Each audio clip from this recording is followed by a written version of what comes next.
Assalamualaikum warahmatullahi wabarakatuh. My name is Vanessa Putri Maharani. I'm from English Language Teaching Department, Class C. My name 2281030080. Here, I want to fulfill my reading assignment, that is to retell a novel. My novel is Robin Hood.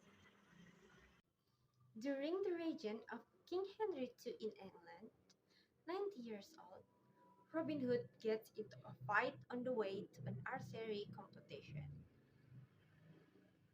accidentally killing a forester. Robin hides from the faithful sheriff of Nottingham in Sherwood Forest.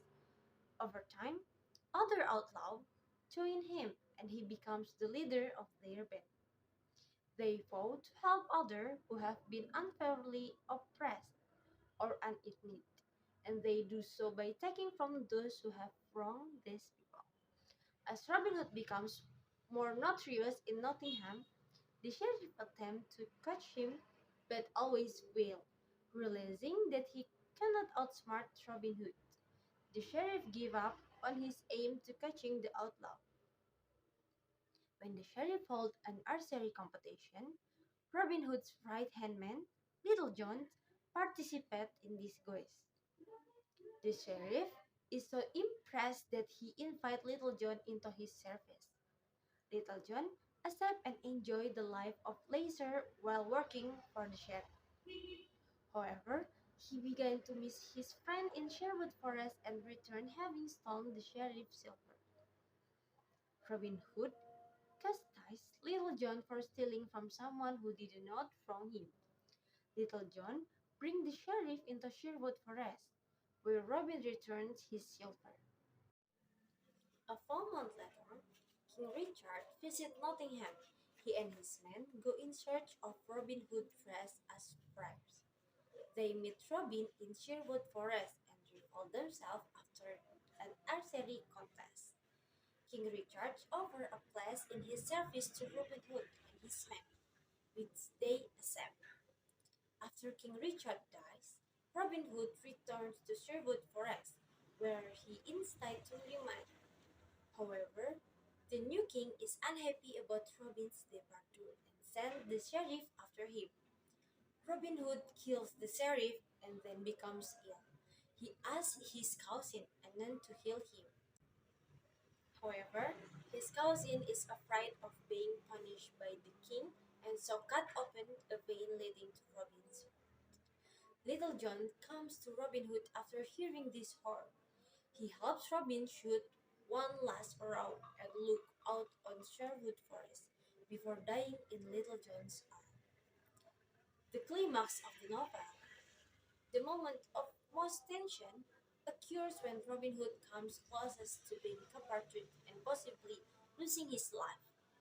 By this point in the novel, Robin has gained so much fame and respect throughout England that he does not fear being arrested when he is invited to participate in an archery competition by Queen Eleanor. However, the king is furious at the repeated failure of those in position of authority to catch Robin Hood, and he sent guards after him. Robin reached a point of seeing no escape. Almost, he is rescued by taking the advice of Sir Richard Astley, who tells Robin to return to London and beg for mercy from Queen Eleanor. Falling action occurs when Robin Hood returns to Sherwood Forest and being to lead a more subdued life.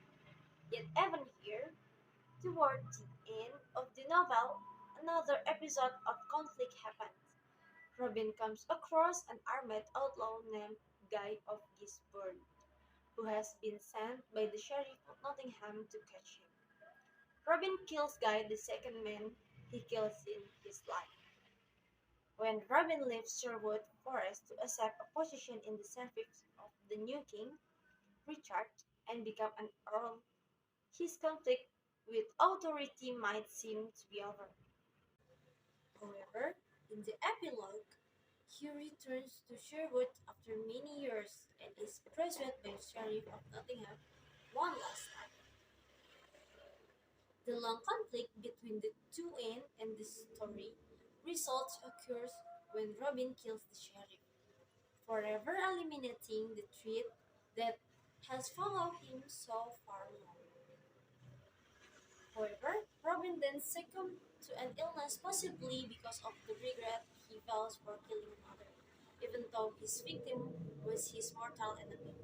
Robin Hood dies in the yard of Little John while looking out on Sherwood Forest, proving that the most important things in his life have been his friend and the home he made in the woods. That's all for me.